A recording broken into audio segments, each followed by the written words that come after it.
Welcome back to the Mythic Dungeon Invitational. My name is Robert Wing, and joining me on the desk now, it's Trekkie and Jack. Gentlemen, we had an opportunity to watch in the back that last match unfold. PogChamp looking extremely dominant this weekend. Yeah, they really have, and it goes to show the power of, having that composition locked in for the entire 3-game series, and you're able to have that consistent counter pick for each dungeon series where you're saying, hey, every single time we go into this, we're able to pick this Black Red Cold, and if you're not going to be able to pick a mage, you're not going to be able to adjust to our strategy, we're just going to run you over. Yeah, for sure. Dr. J on that mage, it's kind of great because we've been talking about people maybe playing stuff outside of their comfort zone in order to adapt to what the meta is in 2018 MDI. But Dr. J is actually just a tried and true mage player. Like, he is a true mage aficionado, so that's working out very well for them. Yeah, you see a lot of teams going into full melee comps and just playing whatever classes are more comfortable or more useful this MDI overall maybe, and that might not be the comfort pick that you just want to play, and Dr. J always playing that mage every single round, I believe, so far, yeah. Yeah, and he's looked really good on that. Let's go ahead and take a look at the bracket, see where we are, how we got to this point. Again, we are in the lower bracket here, and we are going to be deciding Method versus Raider.io. Now, this is one that, coming into this, I was extremely excited to take a look at. On paper, again, these are the two names that I think most people kind of recognize. Yep. Obviously, Raider.io, as we've kind of stressed, that's a retooled roster overall. But, they're certainly performing down here in the lower bracket with kind of the same overall ability we saw last year from this team. Well, it's kind of surprising also to see, that Method and Raider.io being represented in that lower bracket there, because a lot of times, like you said, it is a retooled team, but these are really two teams that a lot of people were looking towards to be going towards the grand finals or being in a similar position as, like, Team PogChamp and Shell's Angels were, where they're fighting to be deciding who's going to be qualifying for the LAN, not who's going to be going home next. Yeah, and now we're at the point where only one of them can advance. This is it. Who's going to be joining Team PogChamp? Obviously, the remaining teams, Method, Raider.io, now Shell's Angels. Only one can move on to the global LAN portion, so exciting to see that. Now, for this part of the Mythic Dungeon Invitational, we will be starting off with Cathedral of Eternal Night. Obviously, we've seen this dungeon is not necessarily as difficult as we saw last year. This was certainly a haymaker in 2017, but teams are still struggling in some of the parts, especially around the trash in this dungeon. Well, one of the nicest things about it is you're going to be able to have the discrepancies between how you want to be able to deal with a lot of the trash here. We've seen a couple of, mass suicide pull where they basically will have the healer run ahead, and a lot of times you're just having the rest of Druid running ahead of the entire team as the standard mini boss and a couple trash packs get pulled all together. And by skipping so much trash early on, they're forced to basically make sure that Thrash Bite is the trash that's after Thrash Bite that tries to run away from you, that a lot of times will just go away into a portal and hide away. They just all dunk onto it, get everything down very, very rapidly there, and that's the missing trash percentage that they need. And we've also seen, Skyline D, for example, did great strategies to be able to get around a lot of trash percentage that doesn't really give anything. The Enforcers, for example, right before the Spider mini-boss, being able to skip around those, dodge around those, or you see a lot of times people using, like, Bloodlust there because it's in that fortified setting to be able to just neutralize everything because it is so time-consuming to deal with. Yeah, certainly factors to be considered of. Trekkie, Fortified Sanguine Grievous. Is this standing out to you as being all that difficult of an affix combo, or? Not really. No, there are a few trash packs that gets a little bit hairy, and especially the very last one before you come up to those last two bosses, where she teleports down, teleports behind a player and does a frontal, and we've seen some teams skip the Enforcers right before in front of, which limits your space a lot as well. So Grievous there, especially because that is a boss mob or mini boss that kind of resets as well. Generally, Grievous isn't that bad because on trash, because you have, when you're on fortified with trash, is really the main competitor, because you have a reset between each pull, and if someone dies, it might slow you down a little bit, but it's not going to slow you down as much as a death during a boss fight, for example. All right, we'll have to see what happens again. This is Raider.io taking on Method. Winner advances to take on Shell's Angel, and the loser is done in the 2018 Mythic Dungeon Invitational. We kick things off here at Cathedral of Eternal Night. Cathedral of Eternal Night starting off the series here for Method and Raider.io. Method, of course, having such a journey to be able to get to where they are right now, and it's really been an entirely different team that we've been seeing tonight, as we've been able to go so much farther into the bracket here, experiencing just a lot more different dungeons that we're seeing here. Both sides going into Duelzak, having to fight away with the mini-boss here. And you are, of course, seeing Imba and I believe Asmonball are both moving ahead here and going to start working onto that skip. Yeah, the healers is doing their own thing while the rest of the group just deals with most of those starter packs. And this is really where DKs really shine as well. Some tanks, like DKs have a lot of really good things about them, but one of the strongest parts is definitely their self-sustain. They don't particularly need a healer, and really for most of these dungeons, well, we're seeing that from Raider IO, but the tank having a little bit of issues, but again, no healer, and it just goes back up to full HP, right?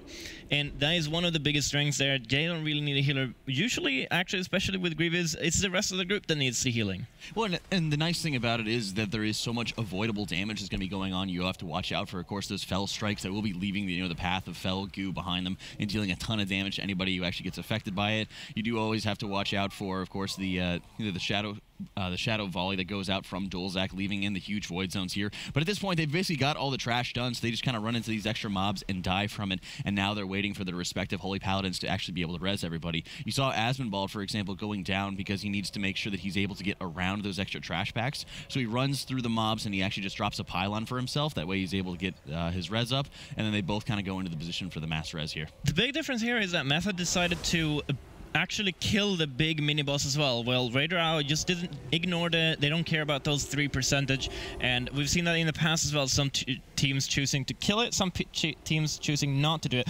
At this point, Method obviously did it. They did it at the exact same time, and they have 3% extra, and that's obviously just speaks for Method in Method's case here. Yeah, and at this point, they're at the exact same position. They got a little bit of extra trash down. Their single target focus was definitely a lot stronger here. And at this point, they're clearing out the rest of the trash mobs. You're seeing, of course, being able to take advantage of that Ring of Peace. So when you are in that Sanguine format, because you have the double monks, you're going to have one of them with a leg sweep, one of them with Ring of Peace there. And having that extra knockout to deal with a Sanguine can really go a far way when you're not having Grip or Gorfiends around to help out.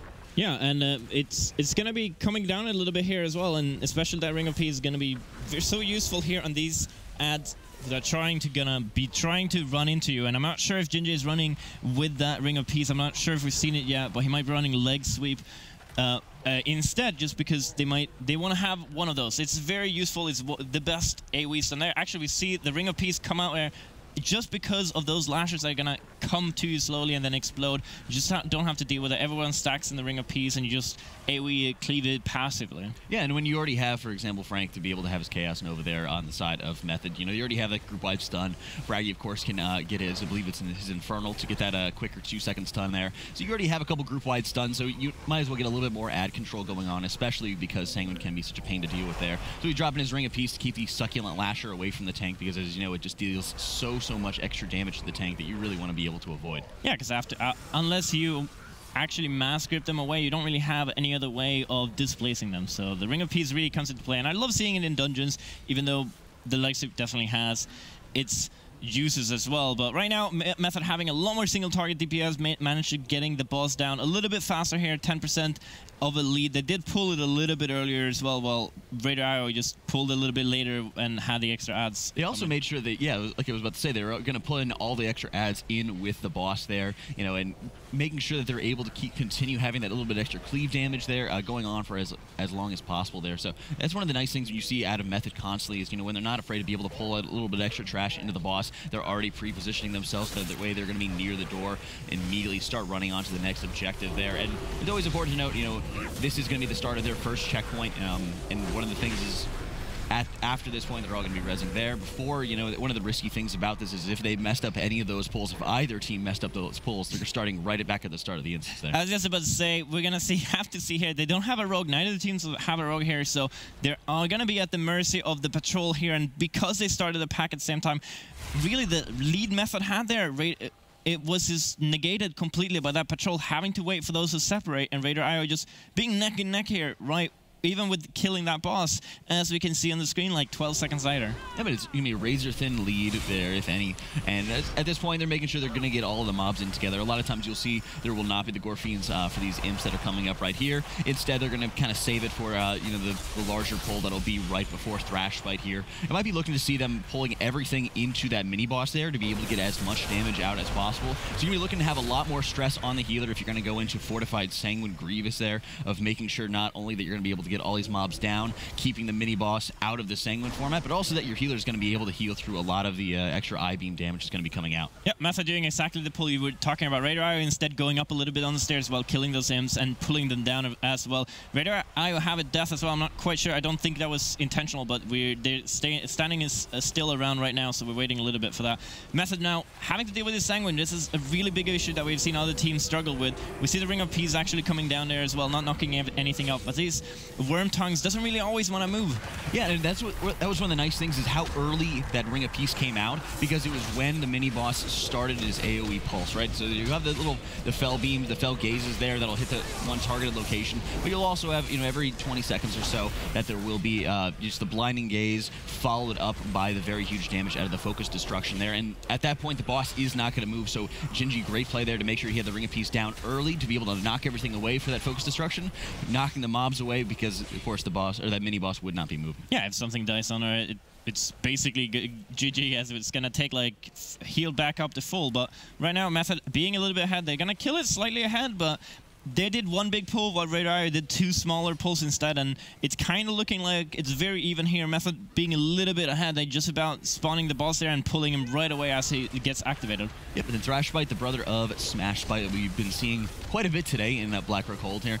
So instead of course, having any of the, having, of course, his shout or whatever it is to knock you back and push you back like Smash Bite does, Thrash Bite just hits the ground, deals quite a bit of damage, and then of course there will be that brotherly charge that will be going on. In order to actually intercept that and block that, you need to either have some sort of immunity, you don't have like a Blade Dance or something like that, or of course Blessing of Protection. But again, to keep in mind, it cannot be intercepted, so you're just having the Paladin there. When it's targeting him, he can use his Divine Shield, but if it targeted somebody else, he would not be able to Divine Shield and catch it for somebody else there. Otherwise, if you have none of those available to you, you're going to be using the bookshelves to be able to intercept them, which spawn a couple of arcane books that will have a number of different abilities, some mind control, some slows that can really be a pain to deal with. Yeah, I really prefer seeing them not having to deal with the books at all, not dealing with the bookcases, and just staying in the middle of the room instead. They know not only does those ad-6 spawn there right after he does that big AoE that you have to run out from, and if you get slowed, you're going to lose a lot of time, and you just optimize the uptime here, being able to kill the boss ASAP. Right now, Radar being just a smidge behind, but it's really not that big of a difference that we're going to have to see here. These teams need to pull off this next pull perfectly, because these mobs, as you mentioned before we started this run, they're going to start running out, and if they reach that spot, they will disappear. You do not get the percentage from those at all, and these mobs do give percent, which is going to be very, very important here. We're probably going to see a Ring of Peace come down in the last second so they can't keep moving, or they're going to keep that to make sure. They don't even need it, man. They didn't need it, no, indeed. But they could also keep it, so Sanguine can also be very problematic here if it spawns early on some of the mobs. Yeah, and you saw they just took a little bit of extra time to make sure they had all the CDs that they needed, make sure that they're going to be in that position to be able to catch everything, because at that point, if they do choose to, for example, or they do lose out on some of those mobs, then there's very little areas where they're going to make up the trash percentage without having to make a lot of time backtracking here. You are seeing Radar IO already moving up the stairs, already clearing out that trash pull, pulling everything in with the mini-boss here. They are having to deal with the Enforcers, which, like I said, don't really give any trash percentage, and they're extra damage that needs to be cleaved down. We are seeing the exact same pull here coming out of Method. They've got to be able to cleave down this mini-boss very rapidly and dealing with the stacking poisons that are going to go out onto the tank. And if you're doing such a big pull already, it doesn't matter if you have two more extra mobs, even if they don't really give a percentage, but with seeing the Sanguine coming out a little bit here, positioning is going to be very important here for people, so because she will teleport to a player, stand behind them, and do a frontal cleave attack that you need to avoid. And we're talking about a Grievous setting as well, which means that this boss, as I mentioned earlier, it's important to make sure that you get her down, because otherwise it's going to be huge.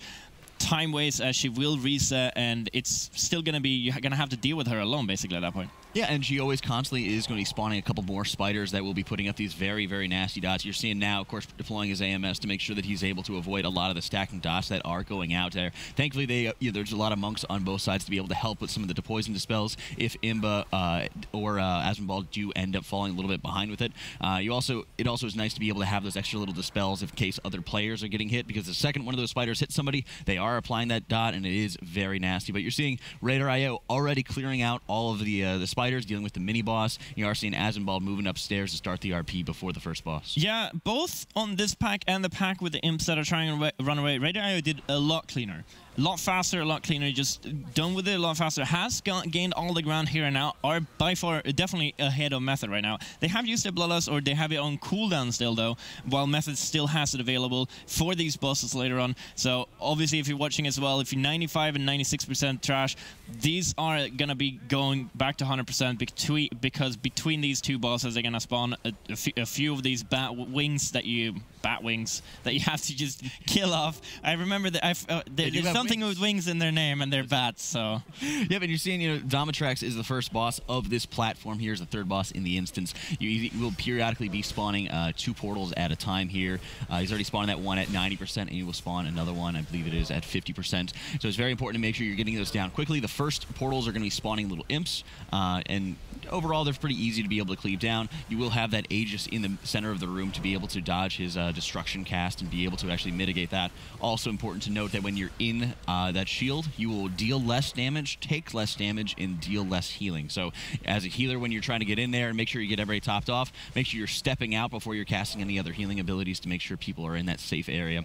So very, very important to make sure you're stepping into it for as little as possible, because of course the field will shrink over time. Yeah, Raider being a little bit faster positioning here next to this shield, because even as you say, you do less damage, but you can still generate resources. So it's very important for melee still to be able to hit the boss, to generate that, to be able to make sure that when they get out of it, they can do as much damage as possible. Now we're seeing 50%, 2 of these spawn here, and we see the Shivaras as well. They do CC one, Raider CC one on the left side, so it doesn't come out to the raid there. Well, Method, I think, just dealing with both of them on top of each other, it looks like, from this angle. Yeah, and what you're able to see is, the Warlock's able to take advantage of the banish, be able to just instantly shut one of them down, make sure they're able to get that easy Sefu's proc consistently throughout the rest of the fight that we're going to be having here. And also, like you said, they kind of stopped damage as they were about to hit 50%, waited for the chaotic energy to actually hit them, then they forced the transition 50%, and then they started burning them down very, very quickly here. But you are seeing Jedmo going down, another quick Windwalker death, but they do have the battle res available to be able to get him up. I believe he died again. He did actually die the second that he was res. So again, they have another battle res they can lean on, and usually you won't be needing too many battle res from Mephithroth, so taking advantage of what, the resources that they do have available to them, but it is very, very close in terms of boss health percentage, even when Raider.io pulled a little bit earlier. Yeah, they were a little bit ahead, and that lead is definitely diminished now. They're going to get another AoE phase here as well that they have to deal with. The Spanish breaking actually for Method there. Very close, because she was about to actually knock everybody out of the Aegis there. Yeah, which is something we didn't really touch upon, but you don't really want to take that one close to the Aegis, as it will knock you out, and if that's timed with the big AoE, it spells trouble. Yeah, but it spells absolute disaster here. And we are seeing, what did you call them, the Batwings coming up here. And this will, of course, make up the last couple percentage that both parties do need to be able to get down here. So being able to clear these out, and then they will be able to have the final boss coming in with Mephithroth. Yeah, Dreadwings, as they're actually called here as well. And Raider are having now 3 extra deaths on the board. They're being a little bit slower on these trash as well. So Method definitely having the lead now.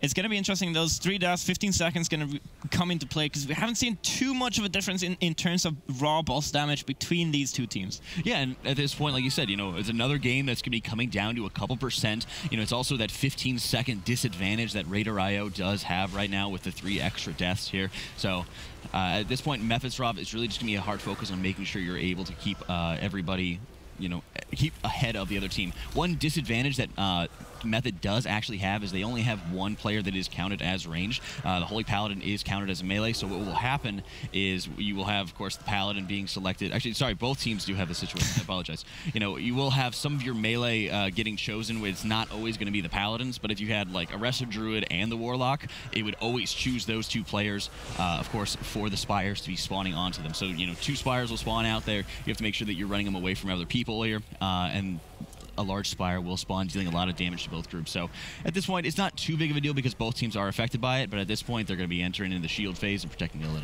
I love seeing this as well, because we were talking about how both these teams are basically at the exact same point, Radar IO having a few more deaths, but the difference here, both teams had Bloodlust available, but only Radar IO ended up using it.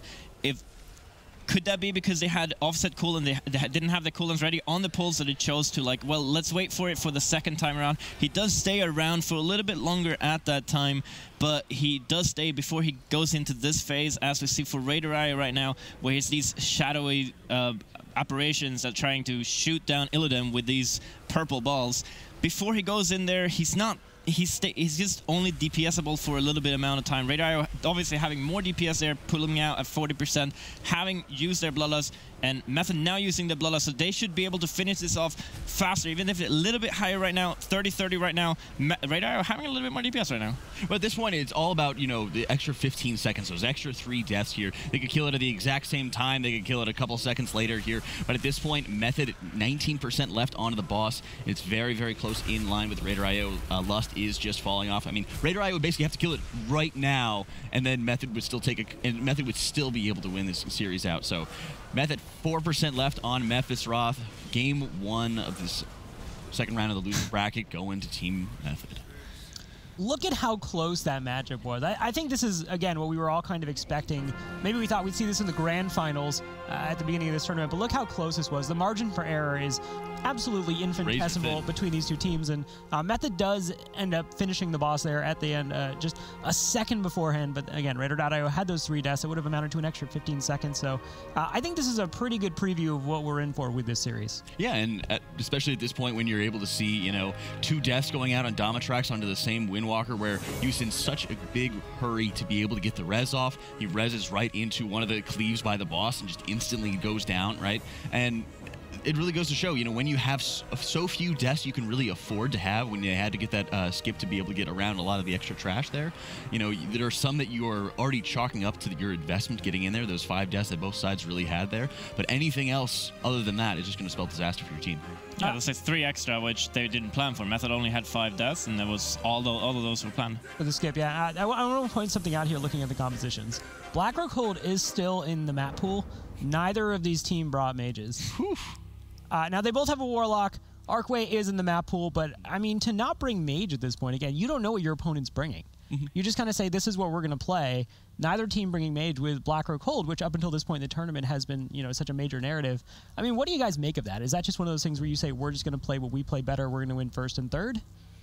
At this point, I think a lot of it is going to be on how confident they are going to be on that first map there, and also the diversity of the maps that you've been seeing. I mean, sure, they have the option of being able to pick Arcway, and Method has played very, very well in that instance thus far. So I think a lot of it is, you know, looking at your opponents and seeing what they're going to be playing there, because I don't think that we've seen too much out of the Radar IO team in terms of mage. I think we've seen it maybe once. But at this point, you know, they have to say, hey, you could always win your counter pick, but if we're going to win this first game and we're confident enough in this first game, it's not even going to matter. Yeah, and Method isn't even a team that you have in the past in this series. They haven't won the first series every single time either, so they have to, because usually that's the best part. You win the first one, and then the second one you kind of ignore, and if you win it, that's fine. But if otherwise, you win the third one with your comfort pick instead. Yeah, I think as we get ready to head into the break here, that's a really important point to make, which is just, you know, we asked the question all weekend. As we get to this point, would teams feel the need to start switching to these power meta picks, or would they just stick with what they know? And thus far, both of these 2 powerhouse European teams have stuck to what they know, and we're in for a great series. Method with the early advantage, but Radar.io will have map and affix pick on the way back.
Welcome back to Method versus Raider.io. Method currently up 1-0, still a lot of series to be played. We have found out that we are going to lower Karazhan. Affix going to be Necrotic. Now, Jack, what about that sticks out to you? I love that they're picking, that third affix that was generally going to be taken for that loser's bracket game. A lot of times when you're practicing these games and you're practicing for the required affix that you're going to be playing up against, we've seen, for example, like teams when they're picking Blackrock Cold and they're picking the third affix of Bursting, right? And that was what the winner's bracket had to be going up against. That's what you really want to be picking when you're going up against what you think is pretty equal opponents. But you're saying, hey, we practiced under the hardest conditions, like Necrotic, so we want to be able to put you back into that situation and see how well you actually practice there. I think that's a great pick. And if you're going to pick something where you think that you're better than the other team, you'll pick something a lot more easy, like Volcanic in this situation. Trekkie, now, speaking of these teams being very evenly matched, even their comps are fairly similar. Obviously, the difference being a Windwalker over here, Havoc, Demon Hunter on the other side. I mean, both of these teams are pretty evenly matched when it comes to the actual lower Karazhan portion of this, affix notwithstanding. Do you see one team having any distinct advantage? Not really, no. And we have the big difference is we have an I-beam versus a spinning crane kick, right? So it's not too much of a difference. I think Demon Hunters would excel in like self-sustain, that kind of stuff, depending on how deep you choose to go with that or how much you rely on your healer. While Windwalkers we've seen fall over a lot of times, which I think Vengeance Demon Hunter, Havoc Demon Hunters doesn't have an issue with.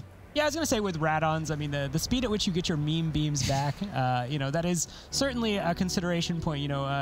Who, when you get to these big floors where it's just a lot of trash, who's going to maybe have more efficacy when it comes to how you clear. But yeah, no real advantage necessarily that stands out to either of these teams. And, we were discussing this over the break. That's kind of what you expect when you get to this level with this caliber of teams. You're not setting yourself up in a position to be counterpicked, right? You're just saying, I'm going to simply beat you by being better. Yeah, and Necrotic isn't really that bad of an affix either. It doesn't really affect the rest of the group. It really only does anything to the tank.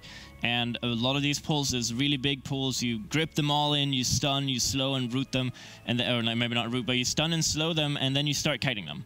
And Necrotic just kind of means that your Death Knight tank is doing less damage, but that's about it. And the only troublesome part here is when you get up to those blueberries in Moreau's room, when you get up to those ushers before Maiden, because those are not able to be stunned, those are not able to be slowed. And we have seen teams on both those areas where they end up losing their tank because they start kiting either too late or they can't start kiting because of those ads.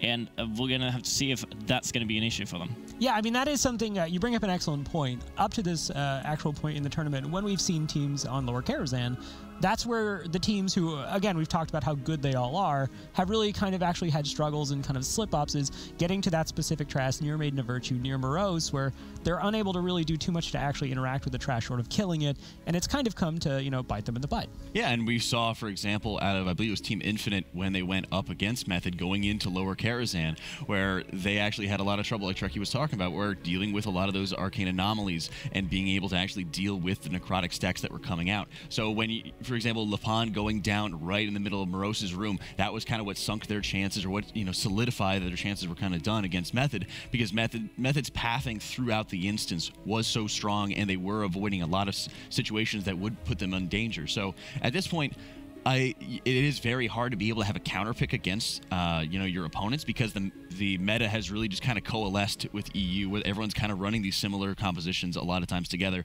So at this point, you're just trying to look at execution, but I think it will be a tall task to be able to meet Method on this one.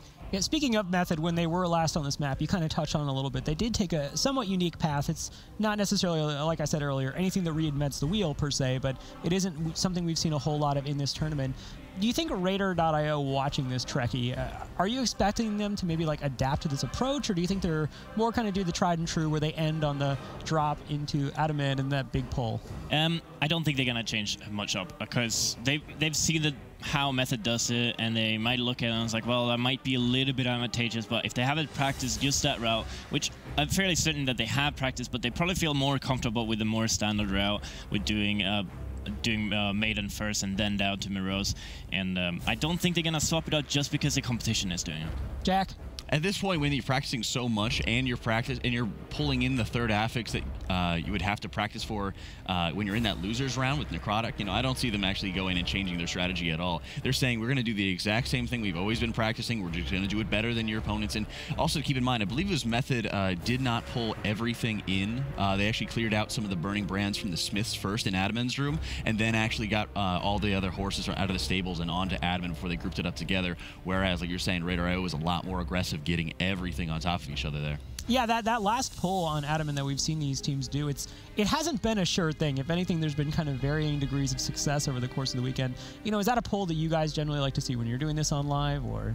A lot of times when you're just looking to chest a key, it's not going to be necessary really to get it done in time. With lower Karazhan, you just have so much time and opportunity to be able to get ahead of the instance. So as long as you're, for example, not wiping after the Opera event, like I think one of the biggest parts of the key that is make or break is going to be the backstage going into the pit band for the Opera event.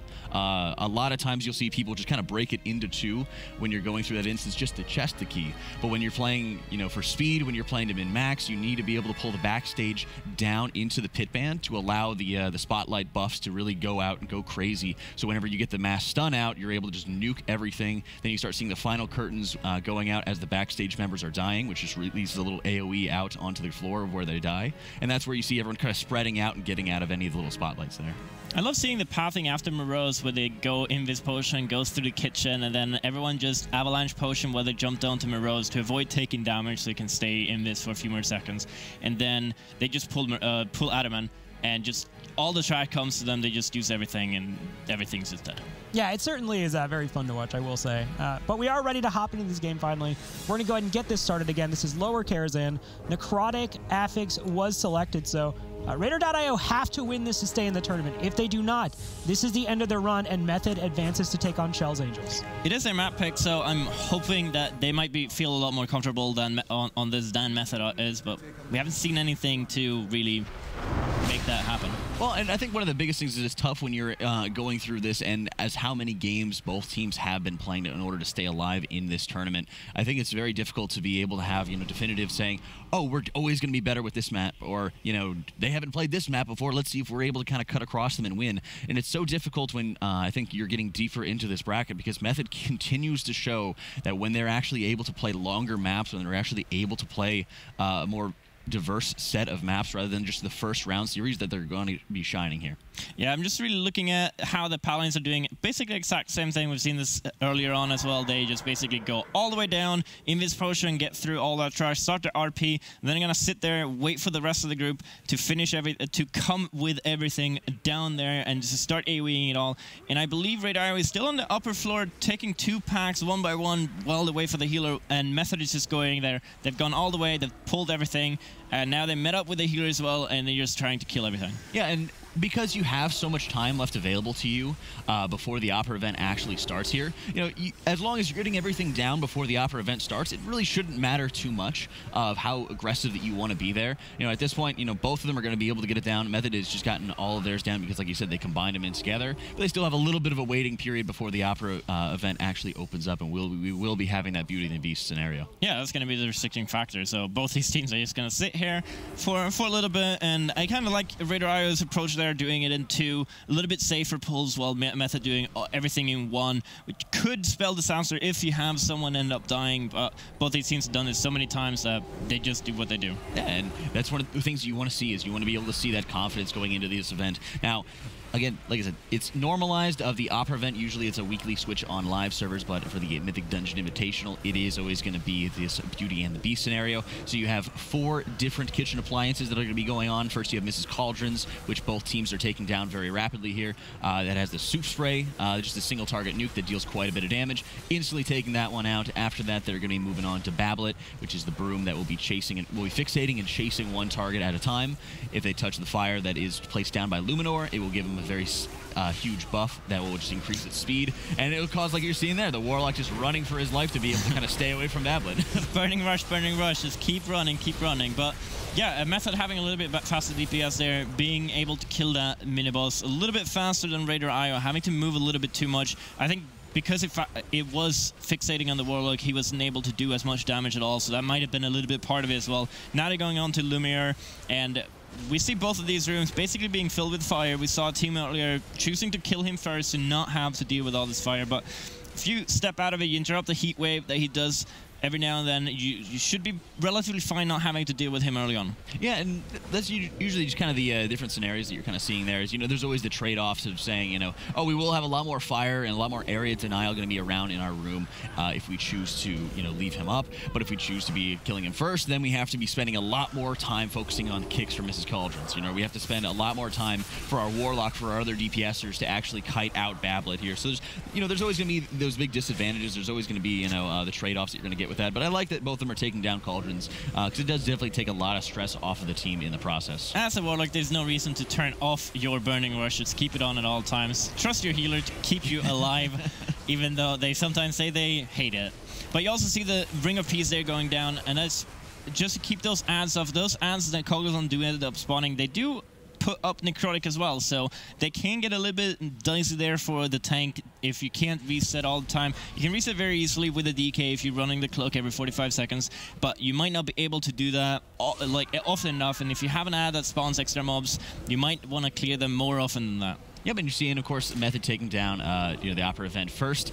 Method, of course, taking out all of the backstage crew and moving down immediately into the pit band here. This is one of the riskier pulls and one of the pulls that they really need to be able to make sure they're executing very well. Because, again, if they do fail on this, they have to go back to their first respawn and then have to backtrack all their way to make up a lot of this extra trash. So execution right here is key, and you're just seeing some gigantic damage coming out of here by Method, being able to burn down all of the backstage and pit band here, and dodging, of course, like I said, all those little final curtains that are going to be going out here. So great moves. Yeah, we're seeing something similar to Method. Method did the same pull here earlier when we saw them, and they're having a little bit of trouble finishing them all off, while Raider IO does a lot cleaner, like with them all stacked up, they all get gripped up in, and then the tanks start kiting right away. You just completely ignore that necrotic, just have a death and decay, have threat on them, and then you can kind of ignore that. So I think Raider IO is doing trash a little bit better than Method here, and in the previous match as well. But now you're dealing with these ushers as well. These are not able to be slowed, they're not able to be stunned. They do sometimes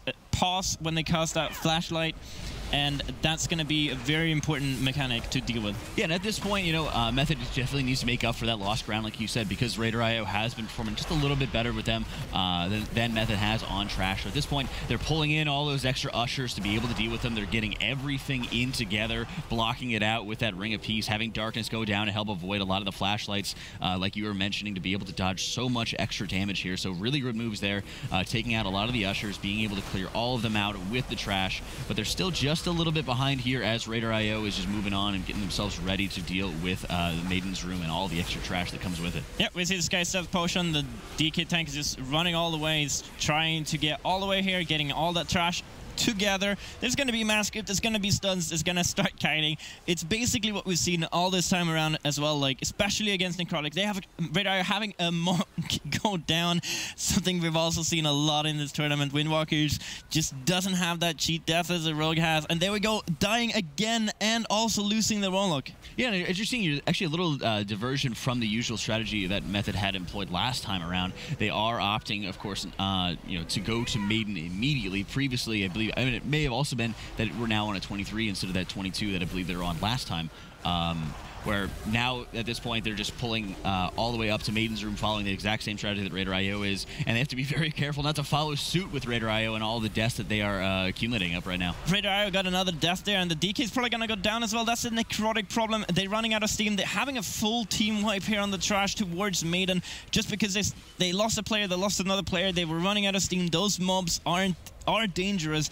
They're going to have a pylon, they're going to have to reset that and deal with Maiden, and then go back when they're backtracking. They're going to deal with that Trash as well. Again, so they didn't really lose all too much time, but that's still 5 deaths on the board they definitely did not plan for.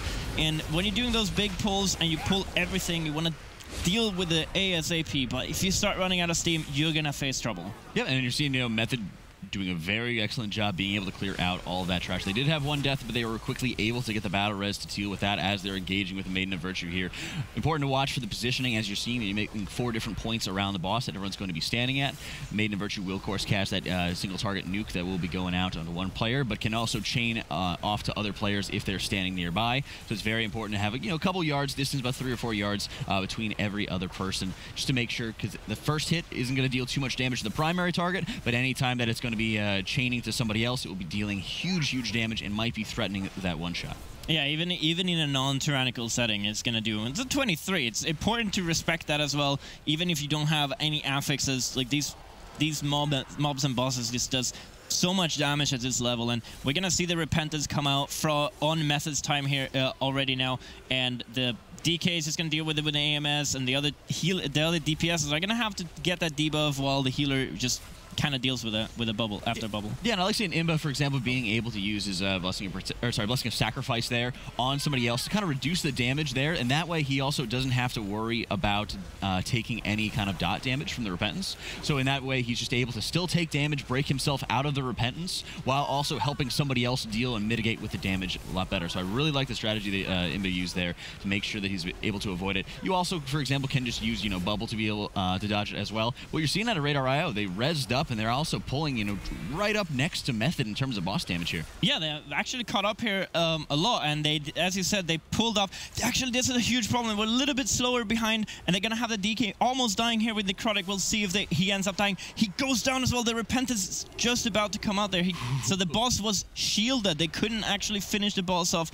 That was insanely close, just timing for them there. Yeah, and at that point, basically the Repentance went out. Everybody was, was taking the damage to be able to break out of it. But then when you're having the tank going down, it might have been some issue with the necrotic stacks there, and you still have to add that little bit of extra damage to break through the shield before you just get the entire group destroyed. So it was getting really tight there, and they're also going to have to spend a lot more time at getting the res out on Lapon to be, onto Radar.io's tank. Or yeah, it is. Yeah, I believe. Sorry, I'm messing up names up. But again, they do have to make up quite a bit more space to be able to kind of get back into position, start getting back into this, as Method is already getting themselves ready to be able to pull Morose. Yep, they're doing this whole all the Dinner Guest Singer inside the room, and it's after the mass grip, the DK just started moving about. There's no reason to have those small ads hit you at all. After they're stunned, slowed, they just start moving away. Just having these blueberries, Arcane Wardens start hitting you, because they are gonna start doing a lot of damage. They're gonna get that necrotic up, and you're gonna have a very hard time getting rid of those outside of that one AMS you have this one combat. Yeah, and that was one of the things that I believe was actually sinking Radar.io the last time that they were having to deal with Morose's room, was also just having to deal with a lot of these blueberries and actually getting away from them dealing with necrotic stacks properly, right? At this point, a lot of it would be on just avoiding that damage and that kind of slow tick down in health that you will have when you start getting unhealable, kind of as now is at the moment, where you're just not able to get any kind of healing on you until you end up breaking out of combat here. Yeah, and Radar actually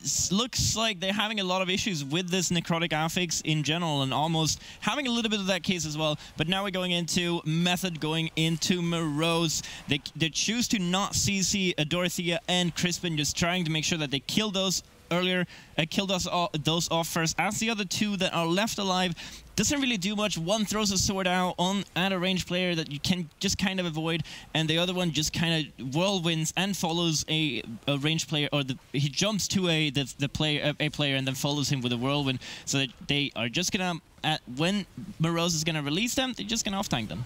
Yeah, and at this point, you are having Imba, dealing with a lot of the Garrotes there. Holy Paladins are just so powerful to be able to deal with Morose. Like I said, Morose is always going to put out those Garrotes, and the first priority is going to be on the healers. You're seeing it being applied to Imba at this point in time, and in about 20 or 30 seconds, you will see him try to apply another one. What the healer is able to do, you're able to rotate between Divine Shield and between Blessing of Protection to be able to first remove the Garrote stack that you applied, and just before he applies another one, he will try to apply it again. Then when you have this immunity up, you'll be unable to actually apply it to you and effectively negating it. So you're seeing, again, Blessing of Protection goes up. That's going to be the fourth Garrote that's supposed to be going out, and at this point, nobody from Method has to deal with it, and you're going to be seeing Radar.io trying to employ the same tactics. Yeah, just making sure that you don't take as much damage as possible. You want to try to limit that. You want to be able to have that healer be able to do DPS as well in whatever manner you're able to, and the less damage, the less healing you have to deal with, the more damage you can do. And they have another 20%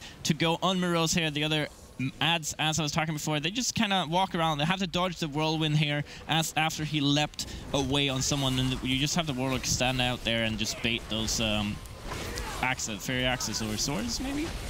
It's some of the blades that are coming out. I believe it's an axe. Yeah, but it's a big battle axe that will be thrown out there. So you're having your Holy Pally sitting out. You're having your Warlock sitting out once those two guys come out. And at this point, you know, they're ready to start going on to some of the extra trash that's going to be going out here, and then start moving on towards Adaman's room here. So sizable advantage here for Method as Raider.io is just starting off with Morose. Yeah, it's about 60% there for Raider.io. It's going to get to that point where his CC dinner guests are going to go off. You really just don't want to have them. As I mentioned before, you're not going to kill them off, but it's important to keep them at a distance, because if those dinner guests are close to dinner guests that you are dealing with right now, their casts and damage is increased. So the big part there is with Crispin, who does the frontal AoE attack with the Will Breaker, is going to be so fast that you cannot really react to it. So it's important to keep them off for a little bit, and then they come join at 60%. And now we're going to see Method here. Are they going to do big pull with the boss as well? They are, but they're probably gonna reset the boss just to make sure that all the trash starts running over to them right now. Ataman just running out of the room here. He's gonna reset all the trash. However, is being kept at bay with that Ring of Peace just for a few more seconds. And now they're going to start AoEing this with the Fairy Brands. Yeah, at this point, you know, a lot of it is going to be the Burning Brands, making sure everyone's going to be staying spread out as best as they can, and also dodging all of the rushes that are coming out from those horses. And yeah, this one is a very nice tactic to be able to get everything in together. Frank dropped down to 2% and then getting topped off, then going instantly down. So they do have the opportunity to get res out on him, but they're almost done with the rest of this trash here. So at this point, now just needs to make sure that he's, you know, continuing to kite, being able to drop his necrotic stacks like he did just there. Gingy's going down, but again, most of the trash is done for, so it won't be too bad to be able to get them both to run back, get the reses out, and then all they have to deal with is going to be Morose all by itself. And it does look like they need a couple extra % after this boss is over. Yeah, a very common strategy as well is that you finish off the boss and then you kind of just go upstairs, pull whatever, everything you see him, and just destroy it all until you finish the dungeon, basically, when you reach 100%. So we're going to see is Raider.io, they didn't do that kitchen strat either and jump down, but they're going to do exactly the same thing as Method. They pull the boss, therefore engaging all the trash. They just come to them and they wait for everything to get stacked up with that Ring of Peace, having a few people almost going down there as well. And Method had Frank just straight up dying there, so Raider.io having 2 Windwalkers. We're going to see if they actually survive here as well. Yeah, and this is the big point of, you know, going from 22 to 23 when you're scaling up these dungeons a little bit more, what you're going to be able to get away with. And you're seeing it does make quite a bit of difference when you're going in saying, we're going to play aggressive, we're going to drop right down into the kitchen there, we're going to be able to deal with everything right now. And it really shows when you're able to say, okay, we're going to adjust our strategy just a little bit, deal with this, and be able to get Adaman down separately than the rest of the group here. Yeah, it's also important to note here, Raider.io took a slightly different path with the trash, so they are actually at 100%, so they need to finish Midnight off and then they're done. Meanwhile, Method has to finish off Ataman and then Midnight, or just as obviously Raider.io has to do, but then they have to go upstairs and deal with trash as well. So we're coming down to a very close finish here between those teams, these two teams as well. However, we have 4 more deaths in Raider.io's corner, and I think that's going to be a deciding factor once again. Well, at this point, you know, Method's already killed Adaman. They're at 30% and falling fast for Midnight at this point. You know, so while there is, again, that 20-second differential in terms of the deaths that they have to look at this point, they just have to run upstairs and kill 2 mobs, and then they're all set. So at this point, you know, barring anything insane happening, this is Method's game to lose. Yeah, there's not really much Raider.io can do to try to catch up here. They have 90% of the boss to do. Method has, well, 100% on a few mobs they just need to do with a lot less HP plus another 20 seconds to work with. So it's gonna come down to those deaths once again. Yeah, and at this point, you know, they are AoEing just everything at once. They just need 3% to be able to deal with it. And at this point, they already have Midnight down, and they are waiting for a couple extra seconds here. Method has about 12 seconds to be able to get the last couple % down, and they do get it, finishing by about 8 seconds. Raider finished in the dungeon faster. With more deaths. Sloppier. Another game. 2 deaths. A razor-thin margin. And again, it's these small deaths, these small accidents, these small mistakes. They're not happy accidents. No, they are absolutely... Watch who you making Bob Ross references to. Because not only are those deaths costing them extra timer on the board, but it makes them able to finish the dungeon slower, because if they lose them at critical points, you do less damage, that trash pack dies slower as well, and then you add 5 seconds. The score's never going to reflect how close this series really and truly was. In both series, I mean, it was just within a 10-second margin. of Raider.io winning it. And even watching the percentages before the deaths start happening, I mean, it was just neck and neck. You could see the DPS meters. It was a little bit higher for the 2 Windwalker mugs. It's a little bit higher over here at times. It's just, that was an incredibly close series. And unfortunately, Raider.io, who made it to the global LAN, or not the global LAN rather, but the global finals last year, they're not going to make it that far. Method's going to cut them down. Method are going to continue on to take on Shell's Angels. At this point, it's insane to see how far Method has come to be able to bring these teams down. You know, yesterday was marked by, you know, consistent losses and, you know, really rough performance to get out of that group stage here. And I believe today this is the second time that they've 2-0'd another team. Let's put this into perspective. They lost in the very first series of this weekend. They went down into the lower bracket and have had to make the run back all the way from that point, and they are doing it and are now 1 series away. That's the Method way.